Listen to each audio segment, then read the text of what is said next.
Mos I mbaj mbi vete shqetësimet e kësaj bote,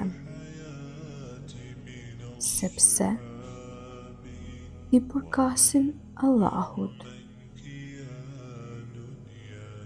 Mos u shqetëso për riskun,